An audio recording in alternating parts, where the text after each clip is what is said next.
ఉపరాష్ట్రపతిగా ఉన్న జగదీప్ ధన్కర్ అనూహ్యంగా ఎలాంటి ఉరుములు మెరుపులు లేకుండా తన పదవికి రాజీనామా చేసుకుంటూ తన బాధ్యతల నుంచి తప్పుకుంటూ గౌరవ రాష్ట్రపతి గారికి రాజీనామా సమర్పించడం ఒక్కసారిగా దేశ రాజకీయాలు ఉలిక్కిపడేలా చేసింది. కారణం, పార్లమెంటు సమావేశాలు మొదలైన మొదటి రోజే ఇంతటి అనూహ్యమైన నిర్ణయం ఉపరాష్ట్రపతి నుంచి రావడం.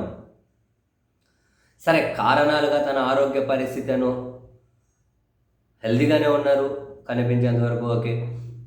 ఆరోగ్యం బాగోలేక ఇంత కీలక బాధ్యతల నుంచి తప్పుకున్న వాళ్ళు అంతకుముందు ఎవరూ లేరు. బహుశా ఇది బయటకు చూపిస్తున్న కారణంగానే కనిపిస్తూ ఉన్న ఇంత పెద్ద నిర్ణయం వెనక చాలా చాలా బలమైన కారణమే ఉంది అని దేశం మొత్తం అందరికీ తెలుసు. వాస్తవానికి ఉపరాష్ట్రపతిగా ఉండి మధ్యలోనే రాజీనామా చేసినటువంటి మూడో వ్యక్తి తను.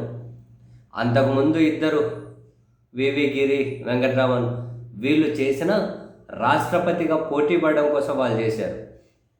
కానీ ఇప్పుడు ఈయన ఇంకో 2 సంవత్సరాలు బాధ్యతలు ఉండగానే తప్పుకున్నారు. అదే ఇప్పుడు తననేమీ చరిత్ర చాలా కైండ్గా ఏమీ గుర్తుపెట్టుకోదు. ఉపరాష్ట్రపతిగా ఉండి దేశ చరిత్రలో మొదటి టైం విపక్షం నుండి ఒక అభిశంసన ఎదుర్కొనేంత అటువంటి పరిస్థితి ఆయనకు వచ్చిండే. కారణం తన ప్రవర్తనే.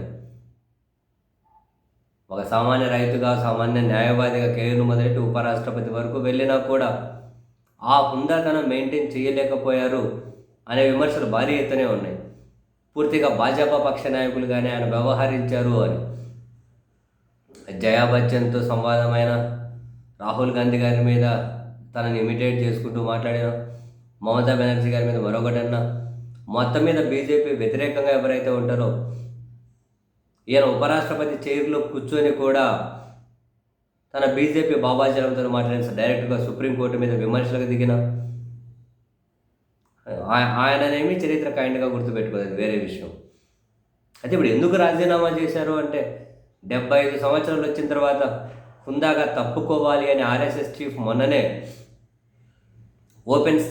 ఓపెన్గా కమెంట్ చేసిన తర్వాత బహుశా తనకు 70 సంవత్సరాలు వచ్చాయి, ఆ కారణం చేతే తప్పుకున్నారు అనే చర్చలు కూడా ఉన్నాయి.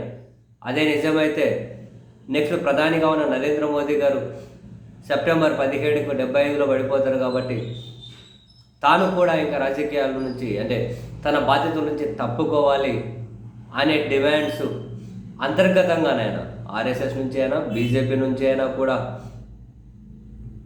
ఆ డిమాండ్ డెఫినెట్లీ మరింత బలపడవచ్చు.